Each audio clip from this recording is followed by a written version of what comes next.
I had a great childhood. We lived in the Pacific Northwest, and so it was grand. We went exploring, camping. I was born into a family of 5. I was second from the youngest. Even though we had a great childhood, my mother, when I was 13, she separated from my father, and half the family moved from Ohio down to Florida. It was very hard initially down there for me. My mother was not available at all. I just rarely saw her. She went from the car straight to her bedroom, shut the door, don't bother her. I sat in my bedroom one day, and I realized I was all alone. So eventually I was able to make friends and adjust to Florida, which was really nice. And I was dreaming of my first kiss with a boy with whom I had a terrible crush on. And I was dreaming of that when I went down to Florida, but by the time I was 17, I knew I was gay. I graduated with honors from Fort Lauderdale High School and went to Florida State University, where I excelled academically. It came out in the dorm that I was bisexual, and I was ostracized from my dorm mates, and I wasn't able to join a sorority I really wanted to join. So that was hard, and loneliness came in. And by the time I was a junior, I just had so much loneliness. I thought, I can't make it with straight girls. I can't make it with my boyfriend who just broke up with me. I decided the deep need of loneliness that I had, that I would pursue gay women. When I was a senior, bipolar disorder grabbed my mind, and it was, I eventually went into a non-functional depression and moved to the outskirts of Tallahassee just to get away from everybody. My mother was able to find me. It was a God divine appointed time. And she withdrew me from school, drove me back to Fort Lauderdale, and then I entered a hospital. And I was so thankful for medication because it put me on a solid line. A relative of mine convinced me I should not take the medicine. And anyway, I didn't take it anymore. And then within about 6 months, I was manicky and back in the bars.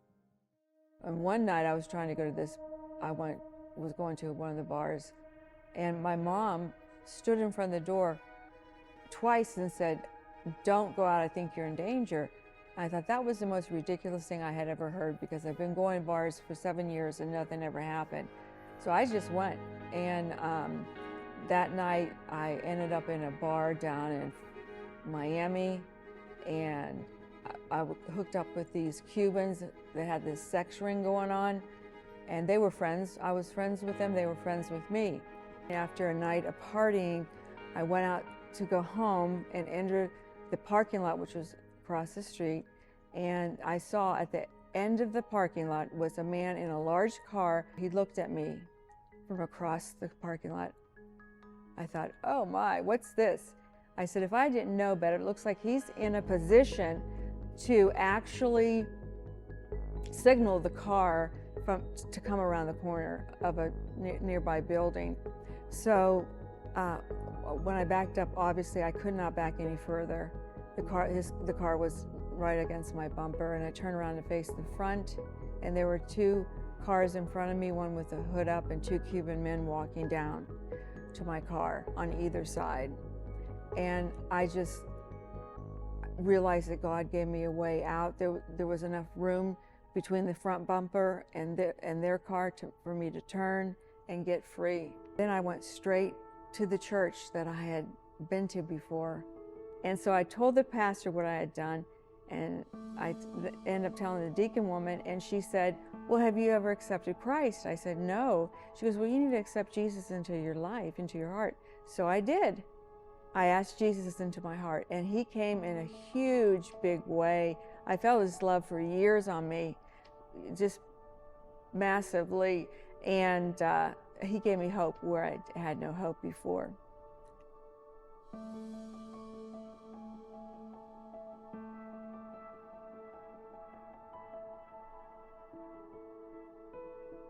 We wed, it was 1983, and over the next 10 years, God gave us 5 beautiful children.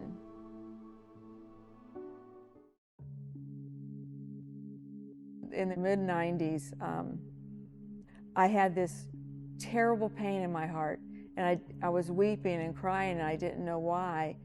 And God spoke to me. He said, "You have a deep pain and loneliness in your heart. I'm going to touch it."